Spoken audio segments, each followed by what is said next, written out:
कोई भी इस धर्म में चलने वाले को परास्त नहीं कर सकता। ये बात ध्यान से समझ लीजिए।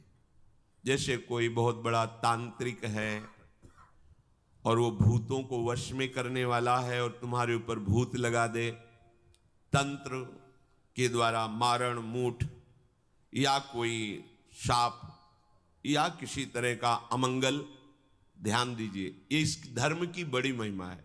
यदि आप भगवद आश्रित हैं, नाम जप कर रहे हैं, तो ना माया का कपट चलेगा, ना किसी का तंत्र तुम्हारे ऊपर चलेगा, ना किसी का कोई मारण मंत्र चलेगा, ना कोई भूतावेश तुम पर आविष्टित कर सकता है, ना किसी भी तरह की कोई विष आदि की।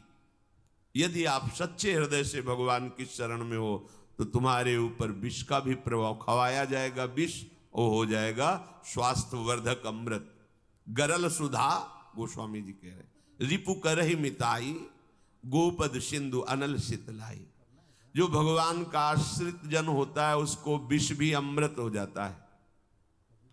अगर उससे दुश्मनी करेगा ना कोई और उसका बुरा चाहेगा, वो जितना कुप्रचार करेगा, निंदा करेगा, उतने उसका यश बढ़ेगा। अगर वो आग लगा देगा तो उसके शरीर में चंदन से भी बढ़कर शीतलता का काम आग करेगी। जो भगवद आश्रित है, श्री हरिराम व्यास जी ने भी प्यारी जू के चरणों के आश्रित जनों को पुष्ट करने के लिए बताया कि राधा प्यारी के चरणारविंद शीतल सुखदाई, कोटि चंद मंद करत नख विद जुन्हाई। श्री राधा प्यारी के चरणारविंद शीतल सुखदाई। शाप ताप रोग शोक दारुण दुखारी, लाल इष्ट दुष्ट दलन कुंज भवन चारी। हमारी गोरी भूरी प्रियाजू के गोरे चरणारविंद का जिसने आश्रय ले लिया है, शरणागति ले ली है और राधा राधा नाम जप करता है, तो किसी भी ऋषि का साप उस पर लागू नहीं होगा। हरिराम व्यास जी कह रहे ये विशाखा सखी के अवतार है, कह रहे शाप कोई लागू नहीं होगा उसके ऊपर। ताप दैहिक दैविक भौतिक ताप उसका स्पर्श नहीं कर सकता। कोई भी पाप उसे अपने अधीन नहीं कर सकता। किसी का भी तंत्र मंत्र उसके ऊपर लागू नहीं हो सकता, क्योंकि ये चरणारविंद लालजू के भी इष्ट है और ये चरणारविंद दुष्टों की दुष्टता का दलन करने वाले और हृदय में प्रेम प्रकाशित करने वाले हैं।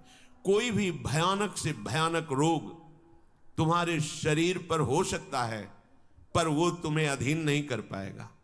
शाप ताप रोग शोक, बड़ी से बड़ी हानि होने पर भी तुम्हें शोक स्पर्श नहीं करेगा। प्यारी जू के चरणों का जिसने आश्रय ले लिया है,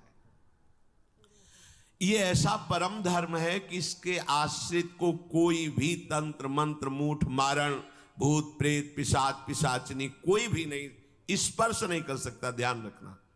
हाँ, अपना कल्याण कराने के लिए सामने आ सकता है, क्योंकि नाम जापक ही सबके कल्याण का सामर्थ्य भाव रख सकता। जो निरंतर नाम जप करता है उसमें सब सामर्थ्य आ जाती है।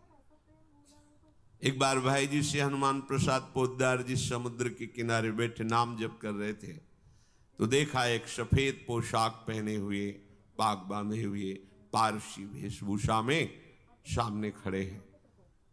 भाई जी ने सदाचार के कारण कहा, बाबूजी क्यों खड़े हो, बैठ जाइए। तो उनका आप बोले तो मेरे में सामर्थ्य है आपसे बात करने की, डरना नहीं आप। भाई जी ने कहा मैं क्यों डरूंगा, आप कोई भयावह थोड़ी लग रहे हैं। बोले लग नहीं रहा, लेकिन भयावह हूं, मैं प्रेत हूं। भाई जी को कोई बात नहीं। जो भगवत भजन में ये सब कई जगह ऐसा घटना में गंगा किनारे जैसे श्मशान है, ऐसा नहीं कि प्रेत योनि नहीं होती, होती है, पर वो प्रभाव नहीं दिखा सकती। ऐसे प्रत्यक्ष देखा है। भाई जी ने कहा कि तो आप हमारे पास क्यों आए हो? बोले अपना उद्धार कराने के लिए। मुझे गीता कंठस्थ है, बहुत से शास्त्र कंठस्थ हैं, पर कुछ ऐसी मेरे से गलतियां हो गई जिनके परिणाम रूप मुझे प्रेत योनि प्राप्त हुई है। फिर मुझे आंतरिक संकेत हुआ है कि आप हमारा कल्याण कर सकते हो।